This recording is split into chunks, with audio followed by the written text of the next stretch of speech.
Hello, future people, and welcome to Great Uncle John's weekly video log. This is week 48, December 3rd, 2018.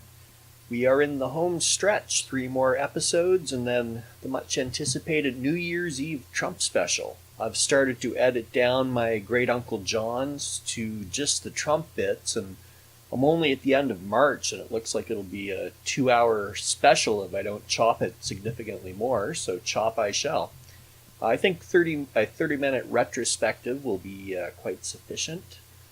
This past week has been snowy and rainy and hovering just below freezing. The snow has stayed on the ground, which is early compared to last year at any rate. We went out and bought some cross-country skis this past weekend because what is the point of hating half the year when you can look forward to nice dumps of snow and listen to the weather forecasts with anticipation instead of dread. I felt the same way actually after I bought my snowblower. Great purchase, a snowblower. I used to cross-country ski back in my teens, but got out of the habit, and as I approach my senior citizenship, I am aware more than ever that I have to keep moving and being active. I'm starting to feel kind of stiff and achy, and I know I have to be more active, and I do enjoy being out in the woods. And a friend of mine who is much more of an athlete than I am would like us to go on some 15K round trip skiing skiing expeditions, I guess, to a chalet. And I think that would be doable if we work at it. I'd also like to try ski in winter camping, if that's a thing. Ski into some kind of a chalet or something and spend the night. I've never done winter camping, and that's a bucket list thing.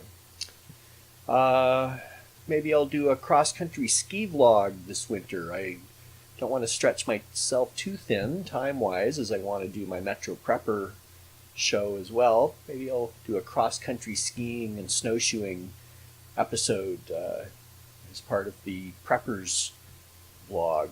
Anyway, on to Trump. This has probably been the most momentous week yet in a year of momentous weeks.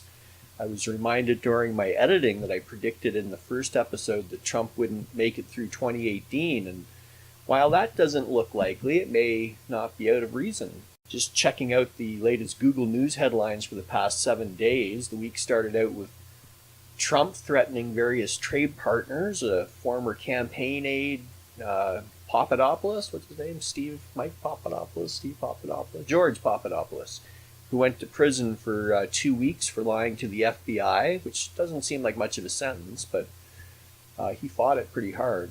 But that was soon knocked out by a 1-2 punch. The Guardian came out with a story saying that Paul Manafort had met with Julian Assange in the Ecuadorian embassy while he was campaign manager for Trump in June of 2016, the same month as the meeting in Trump Tower with Don Jr. and the Russians.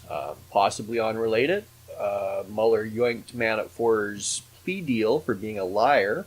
Essentially, Mueller lost Manafort as a credible witness for anything, and in return, Manafort will probably spend the rest of his life in prison, even with a presidential pardon, as there are going to be state charges against him. So is that right, future people? Does Manafort die in prison?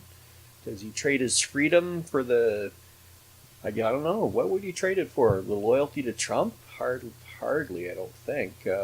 Maybe to keep himself safe and his family safe from Russian mobsters? That seems more likely. Then on Thursday, I think Mueller delivered what may be a death blow to Trump. Michael Cohen pleaded guilty to lying to the Senate and told about trying to set up a Trump Tower deal in Moscow well into the presidential campaign. So this implicates Trump's family as well, as Cohen said he was in daily contact with Individual One and his family members. And in the indictment, doesn't name Trump, but just names Individual One. So we have multiple WikiLeaks connections to the Trump campaign, business dealings with Russia during the campaign, the encouraging of Russian hacking by Trump himself, a possible PP tape, too many incidents of attempt to obstruct justice to count, not limited to the firing of Comey and the appointment of Whitaker to Attorney General. And the paying of hush money to Stormy Daniels and that other lady to silence them during the campaign. So it's all too much, really. I mean, how is this guy still moving forward with the accumulated baggage he's carrying? So Trump finished out the week at a weird G20 summit in Argentina, where Putin and MBS did this weird high five thing, as if to say, "Hey, we're in charge of the world now. We own the U.S. president." It's also strange and so in plain sight. When will it end, future people? So far, Stormy Daniels is the only one coming out looking like a hero. Even Michael Avenatti seems to have crashed and burned, and his wax wings are melted. So anyway, I have nothing more to say, future people. 2 more weeks after that. After this, 2 more weeks after this, and then we have the New Year's Eve special. So yeah, 2 more or 3 more. So this is 40, 48, 49, 50, 51, and 52 will be the New Year's Eve special. 3 more after this. Yay. All right, take care, future people, and I hope to see you next Sunday or Monday.